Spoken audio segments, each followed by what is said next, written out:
السلام علیکم ورحمۃ اللہ وبرکاتہ۔ الحمد للہ والصلاة والسلام علی رسول اللہ، اما بعد۔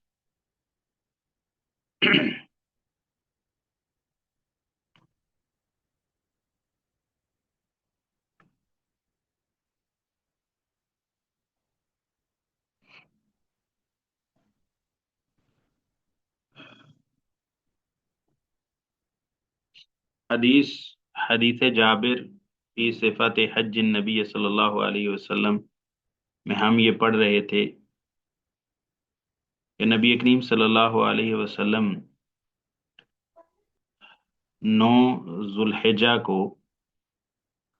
عرفات میں وقوف کرنے کے بعد جب سورج غروب ہو گیا 9 کا، تو آپ صلی اللہ علیہ وسلم وہاں سے چلے اور آپ صلی اللہ علیہ وسلم نے اسامہ بن زید رضی اللہ تعالیٰ عنہ کو اپنے ساتھ سوار کیا، حتی اتل مزدلفہ پہنچ گئے۔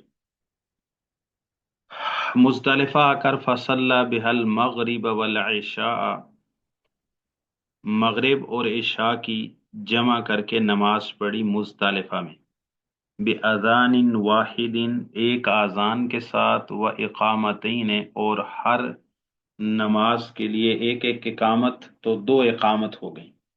وَلَمْ يُسَبِّحْ بَيْنَهُمَا شَيْئًا، اور ان دونوں نمازوں کے درمیان میں کچھ بھی نفلی نہیں پڑا، نہ سنن رواتب جن کا ہم سنن مؤکدہ بھی کہتے ہیں، نہ کوئی اور نفل۔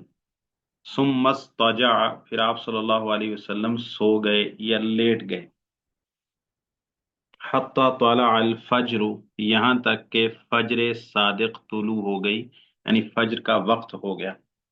فصلی الفجر حین تبین له الصبح، پھر آپ صلی اللہ علیہ وسلم نے فجر کی نماز پڑھی حین تبین له الصبح، جب آپ صلی اللہ علیہ وسلم کے لیے صبح واضح ہو گئی، بِأذان و اقامت، ایک اذان اور ایک اقامت کے ساتھ۔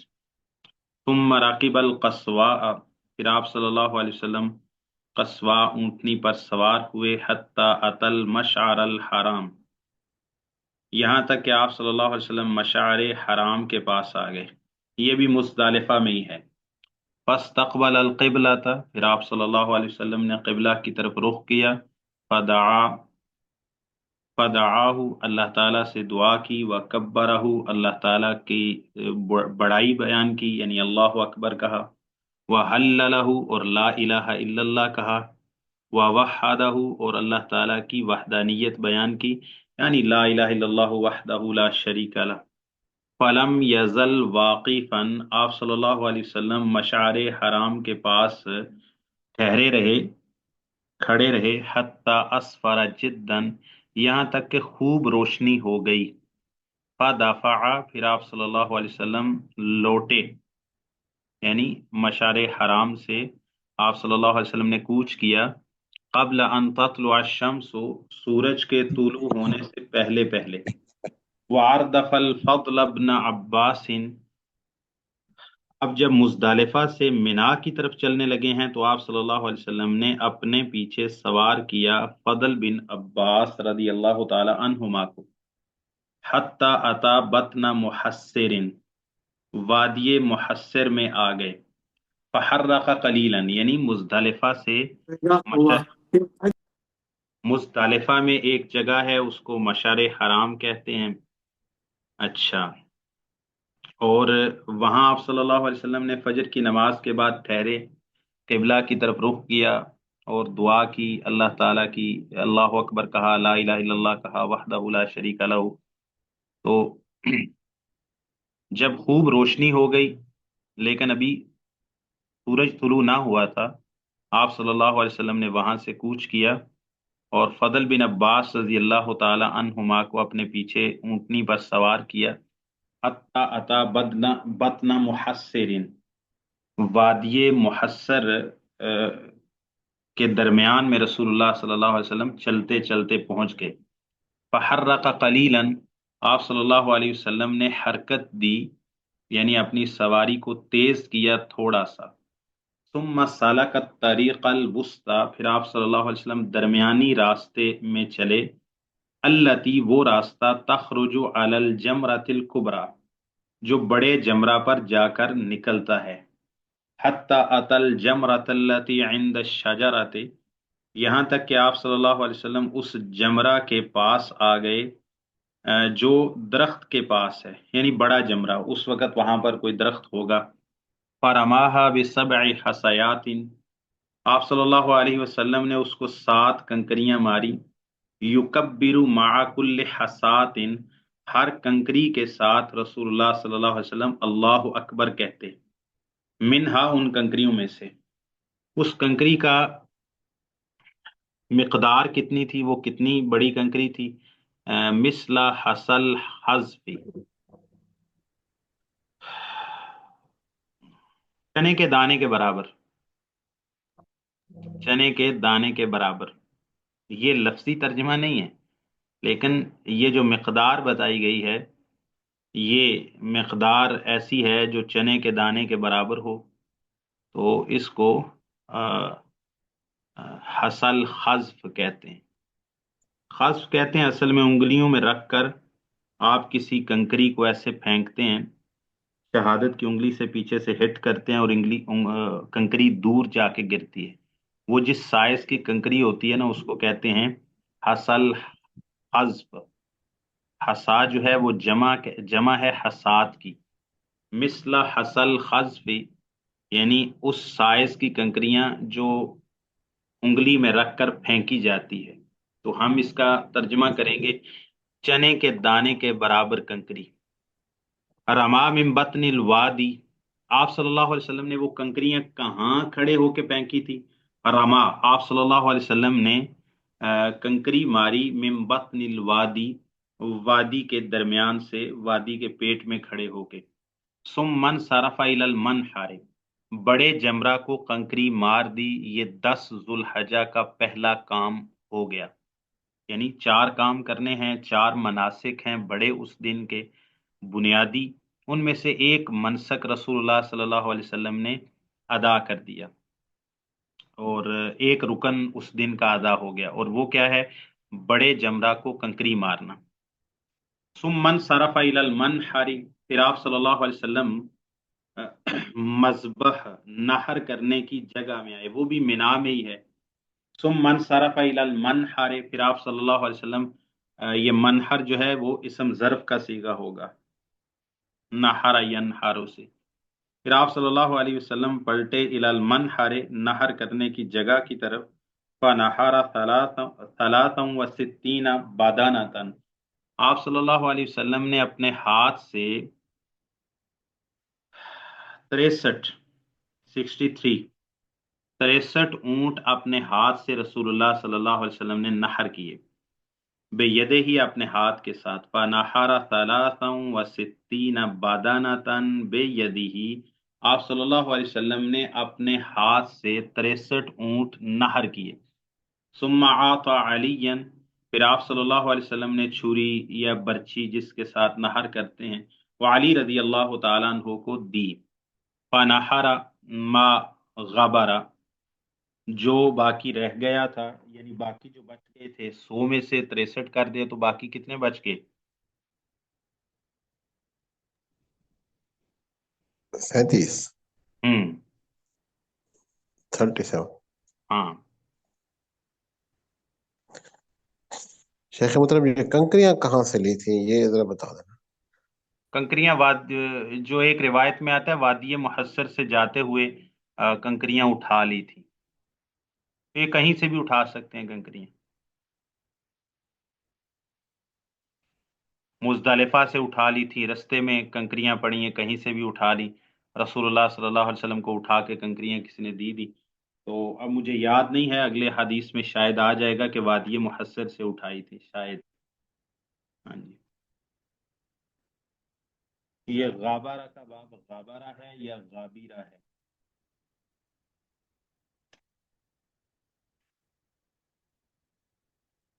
ہوں اچھا جی، غابرہ جی، غابرہ یغبرو غبورا، ٹھہر جانا، باقی رہنا. ہاں یہ غابرہ باب ہوگا جی. غابرہ ہونا تو اس کا مطلب ہوگا غبار آلود ہونا، وہ یہ معنی نہیں ہوگا. ما غابرہ یہ ناصرہ باب سے ہوگا. فنہارا ما غابرہ ناصرہ باب سے ہوگا جی، باقی رہنا. ای ما باقیہ، ما باقیہ من البدنی. ثم آتا علیا فنحر ما غبر، غبر یغبر نصر باب ہوگا. غابرہ نہیں کریں گے، سامعہ باب سے مطلب ہے غبار آلود ہونا، مٹیالہ ہونا، گرد آلود ہونا. ثم آتا علیا فنحر ما غبر، آپ صلی اللہ علیہ وسلم نے پھر وہ برچھی چھری سیدنا علی رضی اللہ تعالیٰ عنہ کو دی. فنحر انہوں نے نحر کیا، ما غابرہ جو باقی رہ گئی تھیں، ای من البدن اونٹنیوں میں سے، اونٹ میں سے. واشرکہ فی ہدیہ، آپ صلی اللہ علیہ وسلم نے ان کو شریک کیا اپنی ہدی میں. ثم امر من کل بادانۃ بے،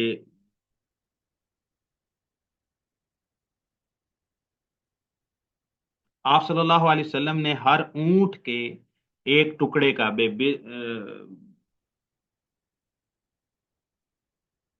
بازعاتین، اس کو با کے کسرہ، ضمہ اور فتحہ تینوں طرح میرا خیال ہے پڑھتے ہیں. بازعاتین بھی پڑھتے ہیں، بزعاتین بھی پڑھتے ہیں. بازعاتن زیادہ مشہور ہے. فاطمہ تو بضعۃ منی، فمن اغبدها فقد، فمن اغضبها فقد اغضبنی. جی صحیح بخاری میں شاید. واشکہ فی ہدیہ، ان کو اپنی ہدی میں شریک کیا. ثم امارا، پھر آپ صلی اللہ علیہ وسلم نے حکم دیا، من کل بادانتین ہر اونٹ میں سے، بے بضعتین ایک حصے کا، ایک گوشت کے ٹکڑے کا. فجعلت فی قدرین، اس کو ہنڈیا میں ڈالا گیا. فطبخت، پھر پکایا گیا اس کو. فاکلا، آپ صلی اللہ علیہ وسلم اور سیدنا علی دونوں نے کھایا. من لحمہما، من لحمہا ان اونٹ کے گوشت سے. وشاربا من مرقہا، اور ان دونوں نے پیا اس گوشت کا شوربہ. مرق شوربہ. وشاربا، اور ان دونوں نے پیا، تثنیہ کا صیغہ، اس سے مراد نبی کریم صلی اللہ علیہ وسلم اور سیدنا علی ہیں. فاکلا من لحمہا وشاربا من مرقہا، ان دونوں نے اس کا گوشت کھایا اور اس کا شوربہ پیا. ثم راکب رسول اللہ صلی اللہ علیہ وسلم، اب دوسرا کام بھی ہو گیا نا. ثم راکب رسول اللہ صلی اللہ علیہ وسلم، پھر رسول اللہ صلی اللہ علیہ وسلم اپنے اونٹ قصواء پر پھر سوار ہو گئے. فافاظ الی البیت، پھر آپ صلی اللہ علیہ وسلم بیت اللہ کی طرف لوٹ گئے. افاظ یفیزو کا مطلب ہوتا ہے نا لوٹنا.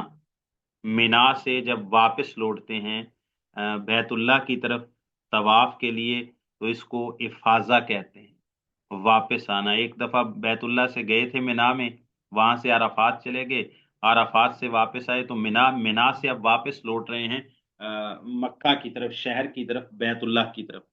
فافاظ الی البیت، آپ صلی اللہ علیہ وسلم بیت اللہ کی طرف واپس لوٹے. فصلی بمکہ الظہر، آپ صلی اللہ علیہ وسلم نے مکہ میں ظہر کی نماز پڑھی. فاتا علی بنی عبد المطلب، آپ صلی اللہ علیہ وسلم بنو عبد المطلب کے پاس آئے. یسقون علی زمزم، وہ زمزم کے کنویں پر لوگوں کو پانی پلا رہے تھے. سقایت الحاج تھے. فقال، تو آپ صلی اللہ علیہ وسلم نے فرمایا، انزعوا بنی عبد المطلب، ڈول نکالو پانی کے، ڈول کھینچو پانی کے، اے عبد المطلب کی اولاد. فلولا ان یغلبکم الناس، اگر اس بات کا خدشہ نہ ہوتا کہ لوگ تم پر غالب آ جائیں گے، علی سقایتکم، تمہارے پانی پلانے پر، لنزعت معکم، تو میں بھی تمہارے ساتھ ڈول کھینچتا، نکالتا، لوگوں کو پلاتا. فناولوہ، انہوں نے پکڑایا آپ صلی اللہ علیہ وسلم کو، دلون ایک پانی کا برتن، ڈول. فشرب منہ، آپ صلی اللہ علیہ وسلم نے اس سے زمزم کا پانی پیا۔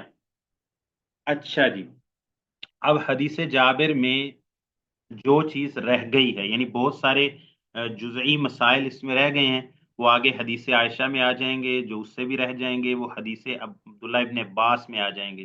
باقی عبداللہ بن عمر نے کچھ چیزیں پہلے حدیث میں گزر گیا ہے، احرام کہاں سے باندھا اور کچھ چیزیں جزوی سیدنا عبداللہ بن عمر کی حدیث میں بھی گزر گئی ہیں۔ اچھا، یہاں پر جب رسول اللہ صلی اللہ علیہ وسلم نے بڑے جمرہ کو کنکری بھی مار لی اور آپ صلی اللہ علیہ وسلم نے اپنے قربانی کو نحر بھی کر لیا، تو ایک چیز انہوں نے چھوڑ دی ہے، وہ شاید حدیث عائشہ میں آئی، یعنی اس حدیث میں نہیں ہے، وہ ہے رسول اللہ صلی اللہ علیہ وسلم کا حلق کروانا۔ وہ حلق تو طواف افاضہ سے پہلے آپ نے حلق کروایا تھا، تحلل اول ہو گیا۔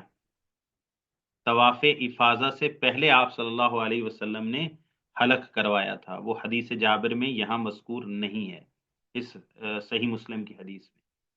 تو 4 کام پورے ہو جاتے ہیں، وہ دوسری حدیث میں آ جاتا ہے کہ آپ صلی اللہ علیہ وسلم نے پھر حلق کروایا، اور آپ صلی اللہ علیہ وسلم نے اپنے احرام کا جو لباس تھا اس کو تبدیل کر دیا، تو آپ صلی اللہ علیہ وسلم اب محرم نہیں رہے، یعنی تحلل اول ہو گیا۔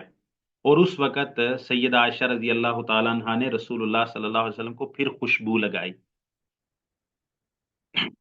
بڑے جمرہ کو کنکری بھی مار لی اور اپنے اونٹوں کو نحر بھی کر لیا، اور اس کے بعد حلق بھی ہو گیا۔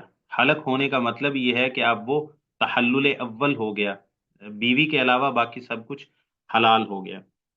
تو جب طواف افاضہ بھی کر لیں گے تو پھر تحلل ثانی بھی ہو گیا، تحلل جس کو کہتے ہیں کہ تحلل آخر بھی ہو گیا۔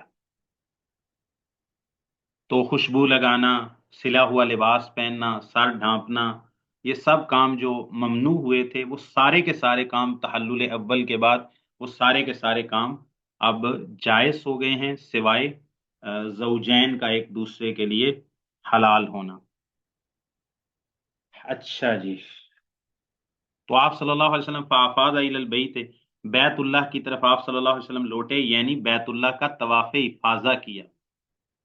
یہ افاض الی البیت کا کیا مطلب ہے؟ طواف افاضہ کی، یعنی بیت اللہ کی طرف لوٹے، مطلب کیا؟ طواف افاضہ کیا۔ اس طواف کے کتنے نام ہیں؟ پہلے بھی کئی دفعہ بتایا ہے، اس کو طواف رکن بھی کہتے ہیں، طواف فرض بھی کہتے ہیں، طواف افاضہ بھی کہتے ہیں، اور ایک اور نام میں کل بھی ذکر کیا تھا، طواف زیارت بھی کہتے ہیں، طواف زیارت بھی کہتے ہیں۔ ایک نام ہم اپنی طرف سے رکھ لیتے ہیں، طواف حج بھی کہہ دیں، ٹھیک ہو گیا جی۔ طواف رکن، طواف فرض، طواف افاضہ، طواف زیارت، طواف حج، یہ سب نے کرنا ہے، چاہے کوئی قارن ہے، چاہے کوئی مفرد ہے یعنی حج افراد کر رہا ہے، چاہے کوئی حج تمتع کرنے والا ہے، یہ طواف افاضہ سب نے کرنا ہے، یہ طواف حج کا رکن ہے، یہ سب کے اوپر لازم ہے۔ ہاں، صفا مروہ کی سعی جو قارن ہے اس نے ایک دفعہ کرنی ہے، جب وہ شروع میں آئے گا اس وقت کر لے یا بعد میں کر لے، اور جو حج تمتع کرنے والا ہے وہ بعد میں آگے بتاؤں گا۔ حج تمتع کرنے والے نے 2 دفعہ طواف کرنا ہے، ایک تو طواف قدوم کرے گا جو عمرہ کا طواف ہوگا حج تمتع کرنے والا، اور ساتھ ہی صفا مروہ کی سعی بھی کرے گا، وہ عمرہ کی سعی ہوگی، اور اس کے بعد جب وہ 10 کو لوٹے گا تو طواف بھی کرے گا تمتع والا اور ساتھ سعی بھی کرے گا۔ لیکن جو حج قران کرنے والا ہے اس نے صرف 10 کو طواف افاضہ، طواف رکن، طواف حج تو کرنا ہے، لیکن صفا مروہ کی سعی وہ طواف قدوم کے ساتھ پہلی آمد پر کر چکا ہے، اب دوبارہ اس نے صفا مروہ کی سعی نہیں کرنی ہے۔ اگر اس نے پہلے طواف کے ساتھ جب وہ مکہ آیا تھا قارن، حج قران کرنے والا، اگر اس نے آگے صرف طواف قدوم کیا، طواف قدوم بھی سب نہیں کرنا ہے، تو جب وہ مکہ پہنچا سب سے پہلا کام چاہے کوئی تمتع کرنے والا ہے، چاہے کوئی قران کرنے والا ہے، چاہے کوئی حج افراد کرنے والا ہے، وہ طواف قدوم تو وہ کرے گا، لیکن اس کے ساتھ صفا مروہ کی سعی اگر قران کرنے والا، جیسے نبی کریم صلی اللہ علیہ وسلم نے اس موقع پر حجۃ الوداع میں طواف قدوم، جو آپ کا مدینہ سے آتے ہوئے پہلا طواف تھا، آپ صلی اللہ علیہ وسلم نے طواف کے ساتھ صفا مروہ کی سعی بھی کر لی تھی، تو اب 10 کو رسول اللہ صلی اللہ علیہ وسلم نے صرف طواف کیا ہے، صفا مروہ کی سعی نہیں کی دوبارہ۔ لیکن اگر کوئی حج قران کرنے والا شروع میں آتا ہے، صرف طواف قدوم کرتا ہے اور وہاں سے مینا چلا جاتا ہے، تو پھر جب وہ 10 کو آئے گا تو اب اس کی حج کی سعی بھی ساتھ رہتی ہے، اس نے پہلے نہیں کی تھی طواف قدوم کے ساتھ، تو اب وہ طواف افاضہ بھی کرے گا اور اس کے ساتھ حج کی سعی بھی کرے گا۔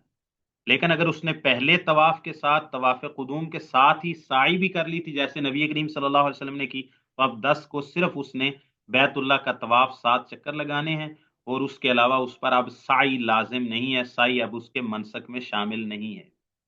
بات مشکل ہو رہی ہے، دوبارہ سمجھاؤں گا۔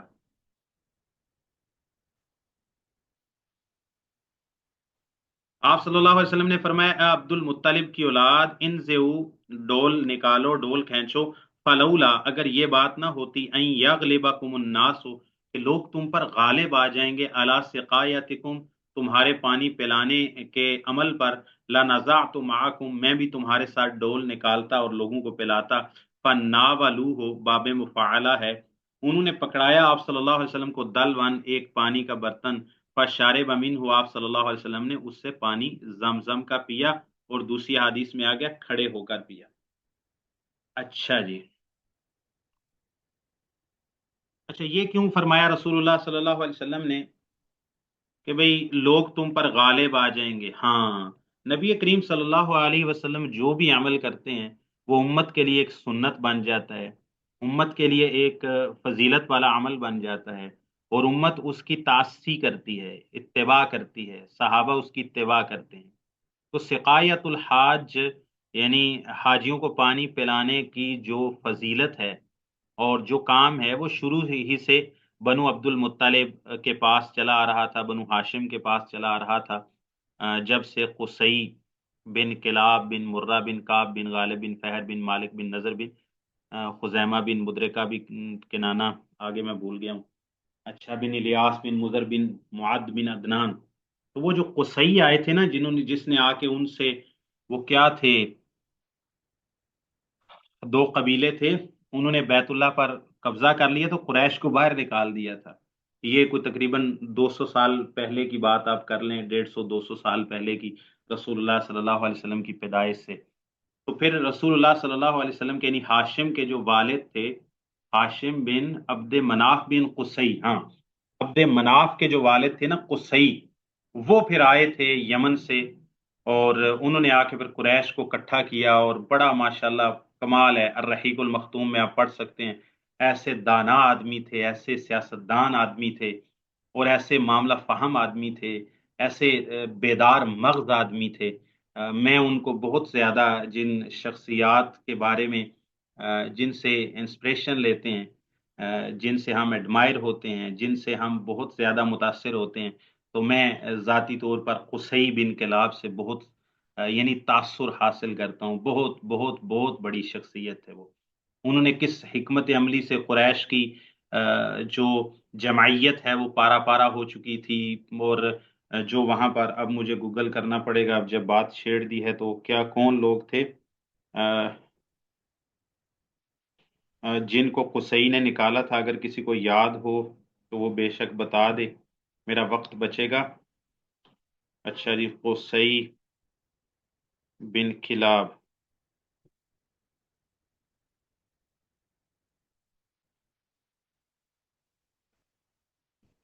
اچھا جی،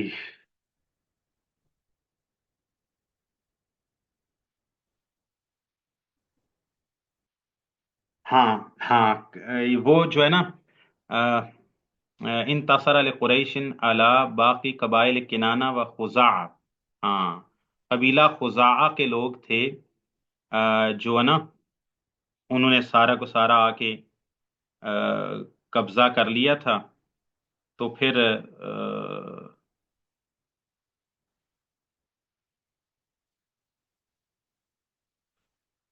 ہاں، تو قریش سے یہ سارا کچھ چھین لیا تھا، اور قریش کو اتنی پابندیاں لگا دی تھیں کہ قریش کو رات کے وقت، جو قریش بچ گئے تھے مکہ کے اطراف میں، تو خزاع قبیلے کے لوگوں نے، اور جو انہوں نے سارے کے سارا بیت اللہ کا کنٹرول خود سنبھال لیا تھا، اور قریش کو باہر نکال دیا تھا، اور باہر نکال کے رات کے وقت کوئی شخص مکہ شہر میں قریش کا نہیں ٹھہر سکتا تھا۔ اس کو اگر صبح کے وقت آئے گا، وہ طواف کرنا ہے، کوئی بھی جو ہے وہ عبادت کے لیے آتا ہے، کوئی کام کاج تھا کاروبار کے لیے، رات کے وقت شام ہونے تک اس کو مکہ شہر چھوڑ کے مکہ کی آبادی سے باہر نکلنا پڑتا تھا، اور سارے کے سارے عمل ان سے لے لیے تھے۔ پھر وہ قریش کمزور ہو گئے تو کچھ یمن کی طرف چلے گئے، کوئی طائف ہجرت کر گئے، کوئی مکہ میں ادھر ہی قسم پرسی کی زندگی گزار رہے تھے۔ تو پھر قصی آئے، تو قصی نے آ کے پھر نا ماشاء اللہ کیسا ایک زبردست طریقے سے، ایک تھوڑی جمعیت، تھوڑی تعداد، طاقت بھی تھوڑی، اور کیسی حکمت عملی سے وہ کیسا جوان رانا تھا، تو انہوں نے پھر قصی نے آ کے نا ان کو پچھاڑا، اور خزاع قبیلے میں قصی کی شادی بھی ہو گئی۔ تو بہرحال اس نے سارے کا سارا کنٹرول سنبھال لیا، اور پھر اس نے دار الندوہ بنایا تھا۔ وہ 12 قریش کے بڑے قبیلے تھے یا 10، تو ان سب میں کام تقسیم کیے تھے، تو وہ دار الندوہ تھا، ان کا ایک پارلیمنٹ اس نے بنایا تھا۔ یعنی آپ دیکھیں کس زمانے کا بندہ تھا، اور وہ کسی آکسفورڈ بھی کا پڑھا ہوا نہیں تھا، کوئی کیمبرج کا، ہارورڈ یونیورسٹی کا پڑھا ہوا نہیں تھا، تو اس بندے کی ماشاءاللہ قصی کمال بندے تھے جی۔ تو وہ بنو ہاشم کے پاس، اس کے بعد ظاہر ہے بنو عبد المطلب کے پاس آ گیا، تو یہ انہی کے پاس چل رہا تھا۔ تو رسول اللہ صلی اللہ علیہ وسلم جب آپ صلی اللہ علیہ وسلم جو بھی عمل کریں گے صحابہ اس کی پیروی کریں گے، تو آپ صلی اللہ علیہ وسلم نے فرمایا اگر یہ بات نہ ہوتی کہ لوگ تم پر غالب آ جائیں گے، یعنی بنو عبد المطلب پر، تو میں بھی تمہارے ساتھ ڈول نکال کے لوگوں کو پلاتا۔ یہ میں کیوں نہیں کر رہا؟ اگر میں نے ایسا کیا تو صحابہ کرام رضوان اللہ علیہ مجمعین وہ بھی کہیں گے یہ سنت ہے، یہ کتنا افضل عمل ہے جو رسول اللہ صلی اللہ علیہ وسلم نے کیا ہے، لہٰذا ہم کو بھی وہی کام کرنا چاہیے۔ تو بعد میں آنے والے یا رسول اللہ کے زمانے میں یا بعد میں تو کہیں گے بھئی یہ نبی پاک صلی اللہ علیہ وسلم کی سنت ہے، تو ہمیں اس سے کیوں محروم کیا جا رہا ہے؟ ہم بھی حاجیوں کو پانی پلائیں گے۔ تو یہ جو فضیلت اللہ تعالیٰ نے بنو عبد المطلب کو، بنو ہاشم کو عطا کی ہے سقایت الحاج کی، وہ ان سے چھن نہ جائے اور لوگ ان پر غالب نہ آ جائیں، لہٰذا میں یہ تمہارے ساتھ ڈول نہیں کھینچتا۔ یعنی اس کی فضیلت اتنی ہے، اور یہ اتنا بڑا کام ہے حاجیوں کو پانی پلانا کہ میں بھی تمہارے ساتھ کرتا، لیکن خدشہ یہ ہے کہ اگر میں نے کیا تو لوگ میری پیروی کرتے ہوئے وہ بھی اس کام میں لگ جائیں گے، اور پھر تم سے یہ فضیلت چھن جائے گی، لوگ تم پر غالب آ جائیں گے۔ اچھا جی،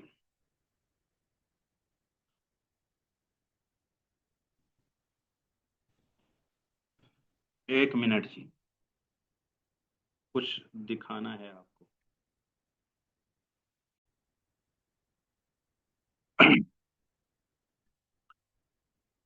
سب سے پہلے الاحرام بالعمرہ تھی، یعنی جو شخص بھی حج تمتع کرنے کے لیے جا رہا ہے، چونکہ عام لوگ حج تمتع ہی کرتے ہیں، تو ہم حج تمتع کو ہی پہلے بیان کرتے ہیں۔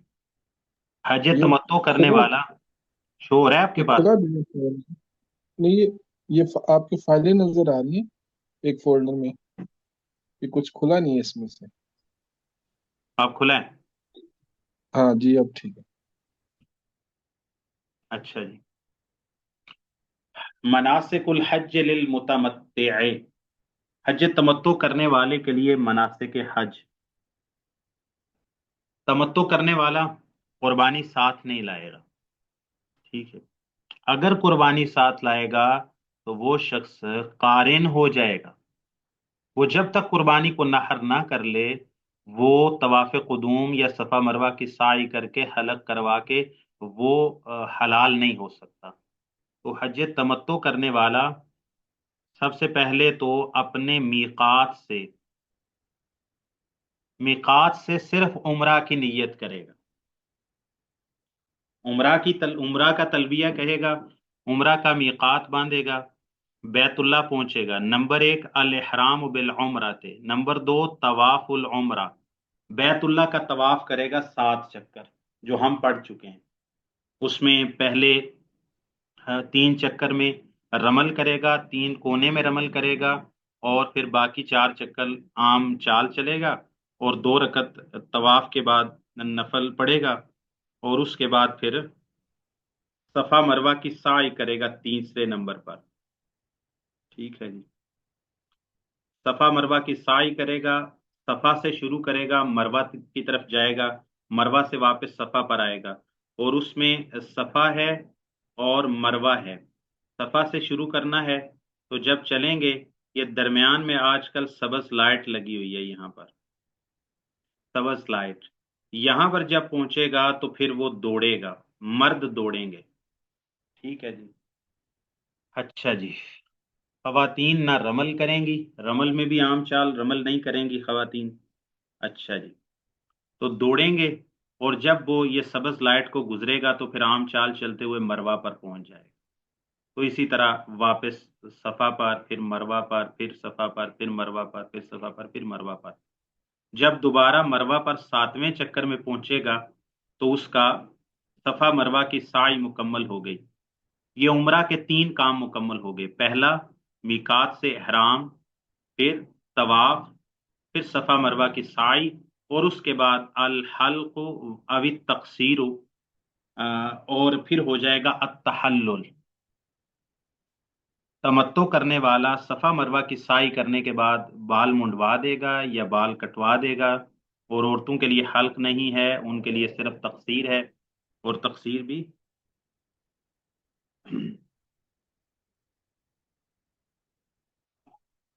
بس چٹیا کے تھوڑے سے بال لے کر وہ پیچھے سے کاٹ دیں. غیر محرم کے سامنے نہ کاٹیں.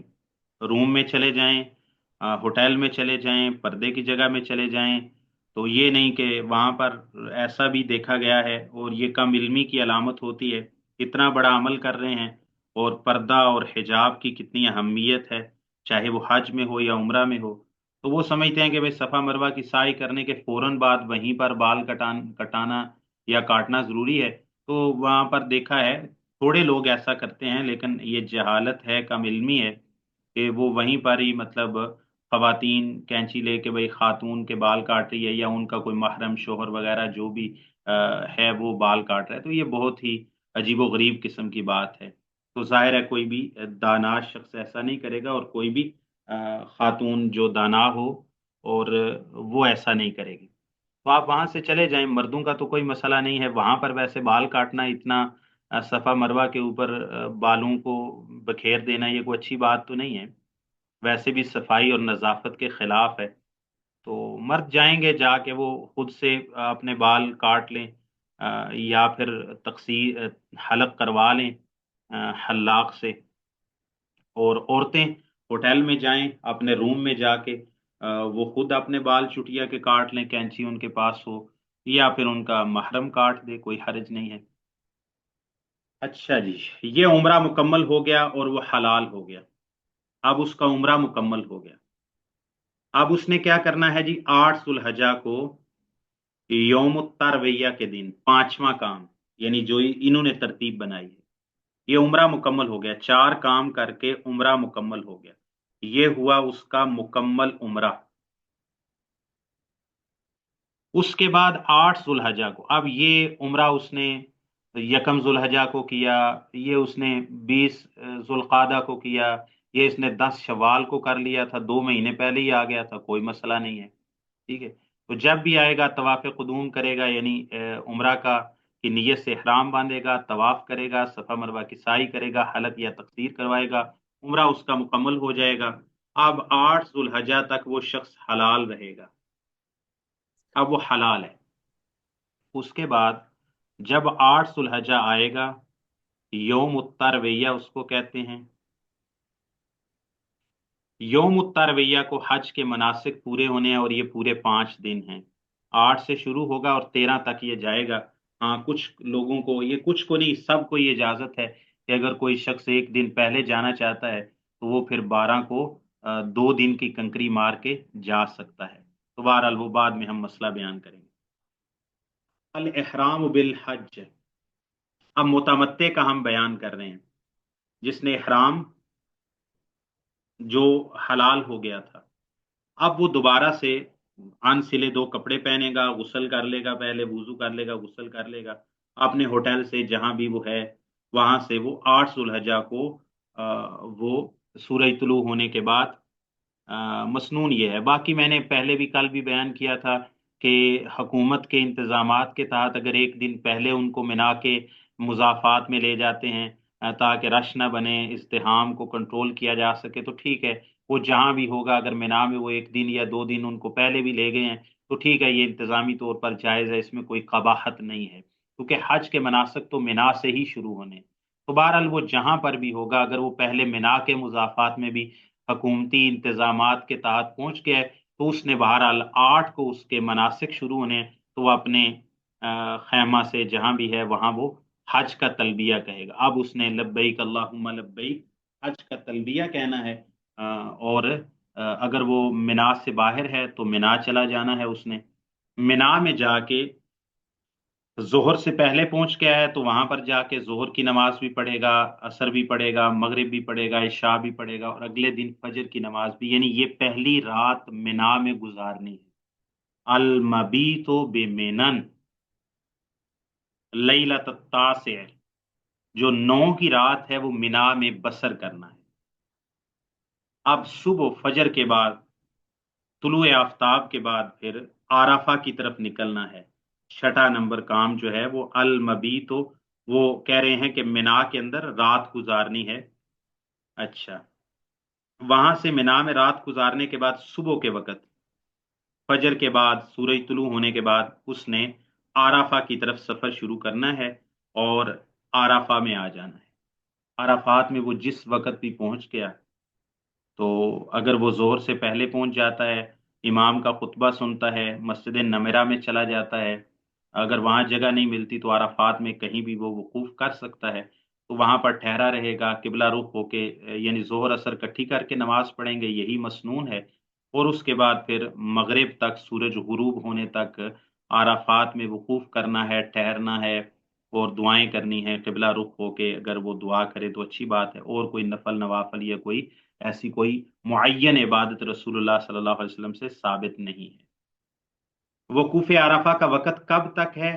مطلب جو شخص غروب آفتاب سے پہلے، جو کہ اصل مسنون وقت ہے، پہنچے گا تو غروب آفتاب سے پہلے وہ عرفات کو نہیں چھوڑ سکتا۔ ہاں، مسجد نمرہ کے بارے میں ایک بات یاد رکھنی چاہیے۔ مسجد نمرہ کا جو نصف اول یا تیسرا آگے والا حصہ ہے قبلہ کی طرف، وہ عرفات کی حدود میں نہیں آتا۔